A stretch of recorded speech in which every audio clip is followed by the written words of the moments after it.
皆さんこんにちは、ガジェログです。今回はこれまでにない全く新しいポータブルシアターシステムをご紹介したいと思います。どんなスピーカーかと一言で言いますと、このポータブルですね、いわゆる持ち運びができますよということ。スマートフォンやタブレットなどと Bluetooth で接続して、いつでもどこでも持ち運びができる。そしてそこで立体音響などを含めまして楽しむことができるようになっています。というわけでこの後に開封し、そして中身の確認をしていきたいと思います。そして主なスペックをご紹介し、しばらく使った後にファーストインプレッションという流れになっています。それでは早速本日も行ってみましょ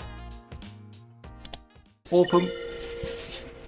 ということでね、出てきましたが、セットアップを始めるというこういったガイドがまず入っています。こちらね、USB-C に対応した充電器が同梱されています。そして USB-C のケーブルも同梱されています。そしてこちらね、使用上の注意ということで、使用書と含めましてね、マニュアルが入っています。出てきましたね。丸っこいものが入っていますね。まずこちらがリアスピーカーが左右2つね、入っています。私の手のひらサイズという感じでしょうかね。そして横から見ますとね、こんな感じになっています。そしてこちらね、本体そのものになりますね。いや、すごいですね。このファブリック素材になりますけども、一体型になっていまして、このファブリックは継ぎ目のないものになっているということです。どうやってね、これ組み込んだんでしょうかね。というわけで中身がこう出てきましたけども、外観を見ていく前にざっと主な特徴をご紹介したいと思います。まずですね、先ほどもご紹介しましたように持ち運び重視ということで、スマホとタブレットなどと接続して使うということがメインになっています。Bluetooth で接続するということですね。そしてここにね、サウンドフィールドと書いてありますが、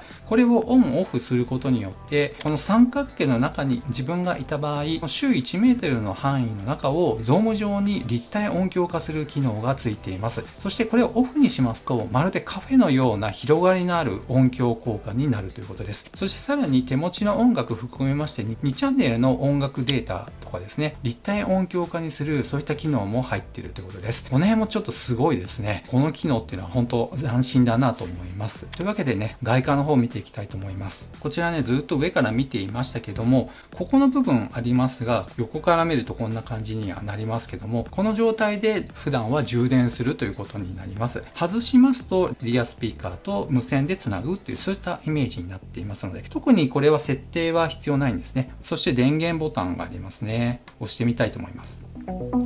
はい、こんな感じでね、効果音が出ましたが、かっこいい音ですね。そして今サウンドフィールのボタンもついていますね。そしてこちらにボリュームボタンですね。そしてボリュームを下げるというボタンもついていますし、音楽再生の再生ボタンと、そして停止ボタンと、あと通話にも対応していますので、どっかしらね、マイクがついているということになると思います。そして背面のこの後ろの部分になりますが、USB-C のポートがついています。先ほどね、付属でお見せしましたこちらの USB-C の充電器を使って、こちらから充電する形になります。この状態でですね、USB-C を接続しておけば、フロントスピーカーは4時間の充電時間、そしてリアスピーカーは 4.5 時間の充電を必要としています。そして再生時間はなんと30時間持ちます。そしてサイズになりますけども、まずこの幅になりますけども、306mm となっています。こちらの高さですね、97mm になります。また、奥行きですね、こちらの部分になりますが、123mm となっています。そしてリアスピーカーになりますけども、まず幅がですね、これ円形になりますけども、122mm の、いわゆる直径ということになると思います。高さになりますけども、39mm ということでね、非常に薄いんですよね。そして本体とこのように設置した場合の高さですね、トータルでこの高さ自体は 133mm となっています。そして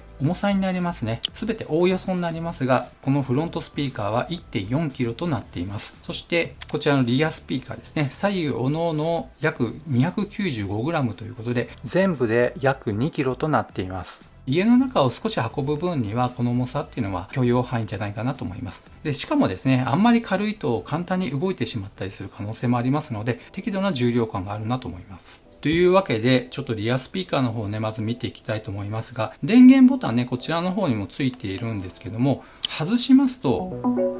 電源が自動的に入ります。特にここのボタンを押さなくても、使いたい時に外して設置するっていうことであれば、簡単にね、接続ができるのがいいですね。戻しましたけども、電源は自動的には落ちませんね。このあたりは自分で長押しして、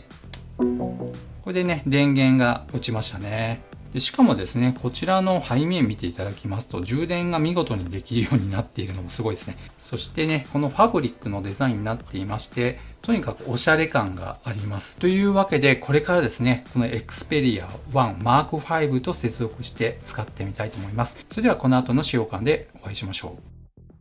まず最初に気になる音質になりますけども、このサイズ感にしてかなりのクリアな音質と、そしてある程度のね、重低音というものもしっかりこのスピーカーから出してくれていました。この HT-AX7 は持ち運びができるので、音質に関してはある程度ね、妥協が必要なのかなと思ったんですけども、全く大間違いでした。この、まずリアに対してのこのスピーカーですね。このそれぞれの小さなスピーカーありますけども、このメインのスピーカーに対しまして同等の音質が出ているというよりは、メインのフロントスピーカーを補完するような音が出ているなと思いました。低音に関しましては、リアスピーカーに関しましては出ていないんですけど、このメインですね、ある程度の重低音を出してくれていまして、本当に心地いいね、落ち着いたサウンドだなと思いました。そしてこのリアにあります左右のスピーカーに相まって豊かな音質を作ってくれていますね。音場っていうものをね、しっかり作り上げてくれているなと思いました。メインスピーカーを自分の正面に、そしてこちらのね、リアスピーカーに関しましては、自分の後ろの、そして耳より下の位置に設置することによって、その三角形の中で自分を取り巻く立体音響というものに包まれる形になります。その中に自分が実際にいますと、本当にね、豊かなクリアな音質、適度な低音を楽しむことができまして、サンプルの音楽を聴いてみたんですけども、予想を上回る音質でした。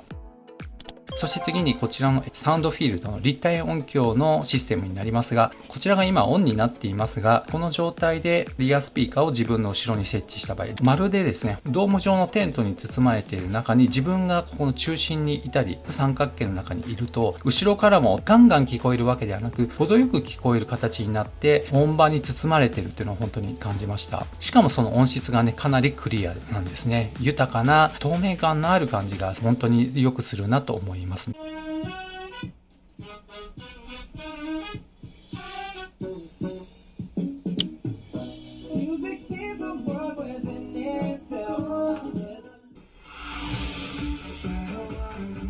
Mom, I swear to you, he's not dangerous. He's a crocodile. Okay, yes, crocodiles can bite through bone, and yes, they have a taste for human flesh, but he's not like that. He wears a scarf.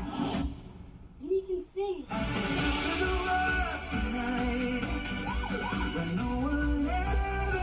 Are you sure this is safe? For what's safe? We're here to live, and living is a dangerous business.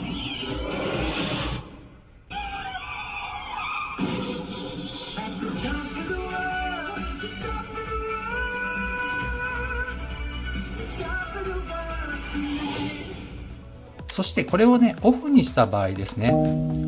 はい、ランプが消えましたけども、これはエフェクトオフの状態になりまして、いわゆるカフェで使うようなモードになっています。これをですね、今近い状態になっていますが、これを部屋の3点ですね、メインを自分の近くになるかもしれませんが、部屋のこれを、四隅というか3隅でしょうかね。そういう風に置きますと、さらにその広い三角形の中ですね、いる状態であれば、まるでカフェにいるかのように、喫茶店にいるかのように、どこから音が鳴っているかわからないような状態になります。もちろんフロントスピーカーは一番メインということで、ここから音が出てるっていうのはある程度わかるんですけど、やっぱりこちらのね、リアスピーカーというのはかなり効いてるなと思いました。ということで、音質、そしてこのサウンドエフェクトですね、立体音響に関しましても、本当に申し分ない音作りになっているなと思います。